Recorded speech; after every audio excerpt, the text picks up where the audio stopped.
السلام علیکم ورحمۃ اللہ وبرکاتہ ناظرین۔ تو آج میں دینی تعلیم کا رسالہ نمبر 1 کا سبق نمبر 3 لے کر حاضر ہوا ہوں۔ دوستو، اگر آپ لوگوں کو بھی اردو سیکھنا ہے تو اس چینل کو ضرور سبسکرائب کر لیجئے تاکہ آنے والی ویڈیو کا نوٹیفیکیشن آپ تک پہنچ سکے۔ چلیے دوستو، بنا تاخیر کے ہم شروع کرتے ہیں۔ دوستو، اس سبق کو غور سے سنیے گا تبھی جا کر آپ کا اردو ریڈنگ مضبوط ہوگا۔ چلیے بنا تاخیر کے ہم شروع کرتے ہیں اپنے ریڈنگ کو۔ بسم اللہ الرحمن الرحیم۔ یہ مسجد ہے، یہاں مسلمان نماز پڑھتے ہیں۔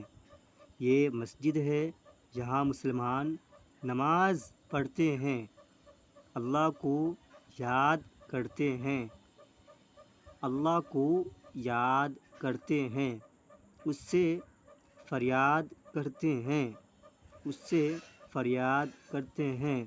مؤذن پکارتا ہے، مؤذن پکارتا ہے، اللہ اکبر، اللہ اکبر، اللہ سب سے بڑا ہے، اللہ سب سے بڑا ہے۔ حی علی الصلاۃ، حی علی الصلاۃ، آؤ نماز کو۔ اللہ کے بندے آتے ہیں، اللہ کے بندے آتے ہیں، سب مل کر نماز پڑھتے ہیں، سب مل کر نماز پڑھتے ہیں۔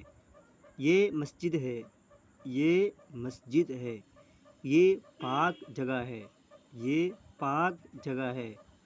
یہاں جھوٹ مت بولو، یہاں جھوٹ مت بولو، یہاں بری بات زبان سے نہ نکالو، یہاں بری بات زبان سے نہ نکالو۔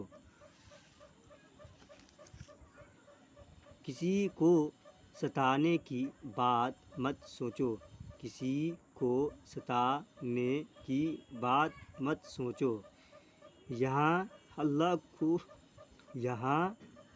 کو یاد کرو، یاد کرو۔ ہنسی مذاق اور دنیا کی باتیں نہ کرو، ہنسی مذاق اور دنیا کی باتیں نہ کرو۔ اللہ بڑا مہربان ہے، اللہ بڑا مہربان ہے، اس کی مہربانی یاد کرو، اس کی مہربانی یاد کرو۔ اس کی مخلوق پر رحم کرو، اللہ تم پر رحم کرے گا۔ اس کی مخلوق پر رحم کرو، اللہ تم پر رحم کرے گا۔ چلیے کچھ سوالات ہیں، اس کو ہم آسانی سے حل کر لیتے ہیں۔ یہاں پہلا سوال دیا ہوا ہے، مسجد میں کیا ہوتا ہے؟ تو ہم لوگ کو معلوم ہونا چاہیے کہ مسجد میں کیا ہوتا ہے۔ تو مسجد میں اللہ کی عبادت ہوتی ہے۔ مسجد میں کیا سوچنا چاہیے؟ تو مسجد میں اچھی باتیں سوچنا چاہیے۔ مسجد میں کیا کرنا چاہیے؟ مسجد میں اللہ کی عبادت کرنی چاہیے۔ اللہ کیسا ہے؟ اللہ ایک ہے، بے نیاز ہے، وہ سارے عیبوں سے پاک ہے۔ اللہ کی مخلوق کے ہم سب جتنے بھی دنیا میں چیز ہے سب اللہ کی مخلوق ہی ہے۔ اللہ کی مخلوق کے ساتھ کیا کرنا چاہیے؟ اللہ کی مخلوق کے ساتھ اچھا سلوک، اچھا برتاؤ، اچھے ویوہار کرنی چاہیے۔ مخلوق اور مہربانی کا مطلب سمجھاؤ۔ مخلوق مطلب پیدا کیا ہوا، مہربانی کا مطلب شفقت کے معنی آتا ہے۔ چلیے میرا سبق یہیں پر ختم ہوا۔